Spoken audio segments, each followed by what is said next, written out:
அடிக்கிற வெயிலுக்கு தர்பூசணியை சாலைகளில் பார்த்தா ஆசையாக இருக்கு. அடடே வாங்கி சாப்பிடலாமே, கொஞ்சம் எனர்ஜியாக இருக்குமே, கொஞ்சம் வெயிலேருந்து கொஞ்சம் ரிலீஃப் கிடைக்குமே அப்படின்னு சொல்லிட்டு. இதில் ஒரு சில ஆபத்துகளும் இருக்குது. நியாயமாக விற்கப்படுகின்ற பழம் ஆரோக்கியம், ஆபத்து இல்லை.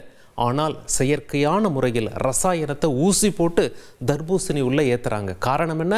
கலர் பார்த்தா அப்படியே கண்ணை பறிக்கணும் அப்படின்னு சொல்லி.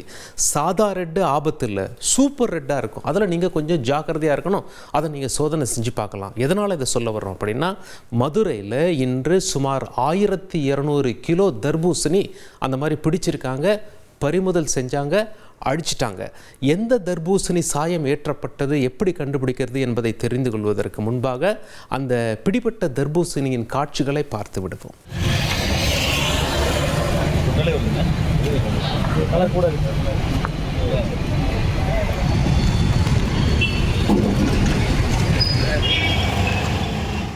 இது என்ன செய்கிறாங்க அப்படின்னா, மக்களுடைய கண்ணை பறித்து ஒரு கவர்ச்சியை கொடுத்தா தான் மக்களை நம்ம பக்கம் ஈர்க்க முடியும், இழுக்க முடியும் அப்படின்னு சொல்லிட்டு சில வியாபாரிகள் மட்டும் என்ன செய்கிறாங்கன்னா, ரசாயனத்தை ஒரு பெரிய ஊசியில் கொஞ்சம் ரசாயனத்தை ஏற்றிடுறாங்க. அதில் சக்கரை பாகெல்லாம் கலந்துருக்கு. அது ரசாயனம், அது கெமிக்கல், உடலுக்கு உகந்தது அல்ல.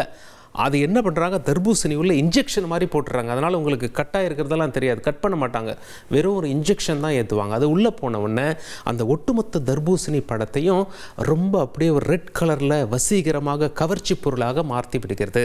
அதை கட் பண்ணி அப்படியே கண்ணாடி உள்ளே வச்சாங்கன்னா, ரோட்டில் வச்சாங்கன்னா பார்க்கும்போது அது இவ்வளோ பழமாக இருக்கு, ரொம்ப டேஸ்ட்டாக இருக்கும் போல இருக்குது அப்படின்னு சொல்லி நாம் எடுத்து சாப்பிடுவோம்.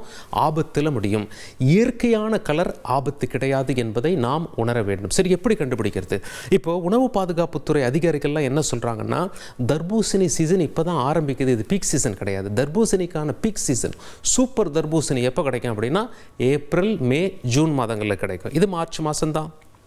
இந்த நேரத்தில் ரொம்ப அழகான வசீகரிக்கக்கூடிய ரெட் கலரை பார்த்தா நாம் கொஞ்சம் உஷாராக இருக்கணும்.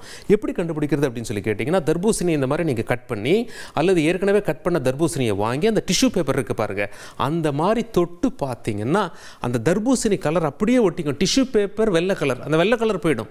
தர்பூசணியுடைய ரெட் கலர் அப்படியே பிங்க் பேப்பரில் வந்துடும், சாயம் பூசுன மாதிரி ஆகிடும் பிங்க் பேப்பர்.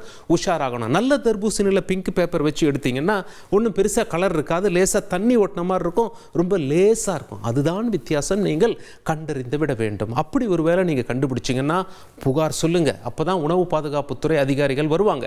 எந்த நம்பர் போட்டு ஃபோன் போட்டு நீங்கள் புகார் சொல்லுவீங்க? வாட்ஸ்அப் நம்பர் இருக்குது, இதை குறித்து வச்சுக்கோங்க.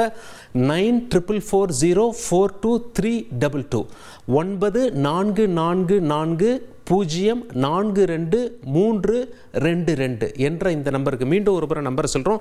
இந்த வீடியோ யூடியூப்பில் இருக்கும், நீங்கள் யூடியூப்பில் போய் பார்த்து கூட இந்த நம்பர் எடுத்துக்கலாம். 9444042322. இது தமிழ்நாடு அரசு இந்த நம்பர் அறிமுகப்படுத்தியிருக்காங்க. இந்த நம்பருக்கு நீங்கள் புகார் தெரிவிச்சிங்கன்னா வாட்ஸ்அப்பில் உங்களோட டீட்டெயில்ஸை சம்மந்தப்பட்ட ஆஃபீஸருங்களுக்கு கொடுக்க மாட்டாங்க. அவங்க என்ன பண்ணுவாங்க, எந்த பகுதியிலேருந்து புகார் வந்திருக்கு, சென்னையா, மதுரையா, சேலமா, கோவையா பார்த்து அந்த உணவு பாதுகாப்புத்துறை அதிகாரிகளுக்கு அனுப்பிடுவாங்க கம்ப்ளைண்ட்டை. உங்களுடைய நம்பர் அவங்களுக்கு தர மாட்டாங்க. அவங்க போய் அந்த கடையில் சோதனை செஞ்சு கண்டுபிடிச்சிருவாங்க, பிறகு நடவடிக்கை எடுப்பார்கள். இந்த மாதிரியான சாயம் ஏற்றப்பட்ட கவர்ச்சியான தர்பூசணியை நீங்கள் சாப்பிட்டீங்கன்னா முதல்ல வாய்ப்புண் வந்துவிடும் என்று அதிகாரிகள் சொல்கிறார்கள். குழந்தையை ஈஸியாக பாதிக்கும், தொண்டை பகுதியும் பாதிக்கும், பேராபத்து. ரொம்ப உஷாராக இருக்கணும்.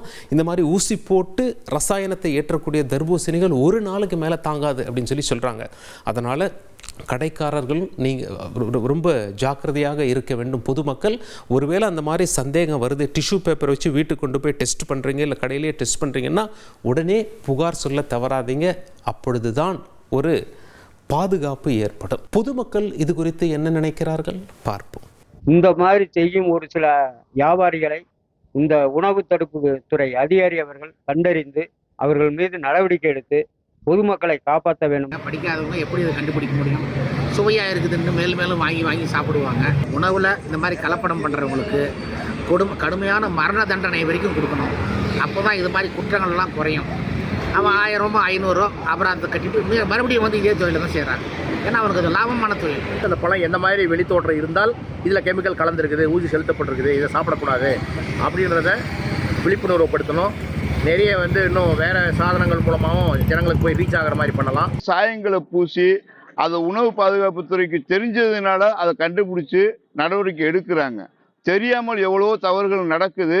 தடுக்கிறதுக்குண்டான வழியை ரெடி பண்ணி எப்படி பஞ்சு மிட்டாயில் சாயம் பூசி அந்த பஞ்சு மிட்டாய் தடை செய்யப்பட்டது விற்பனைக்கு, அதே போல் தர்பூசணியில் ஒரு சில வியாபாரிகள் மட்டும் சில தர்பூசணிகளில் மட்டும் ஊசி ஏற்றி ரொம்ப கவர்ச்சியாக வைத்து எல்லா தர்பூசணியும் டேஸ்ட்டாக இருங்க வாங்குங்க என்ற அளவில் காட்சிப்படுத்துவது மிகப்பெரிய அதிர்ச்சியை ஏற்படுத்தியிருக்கிறது. உணவு பாதுகாப்புத்துறை அதிகாரிகள் ரெய்டு செய்து வருகிறார்கள்.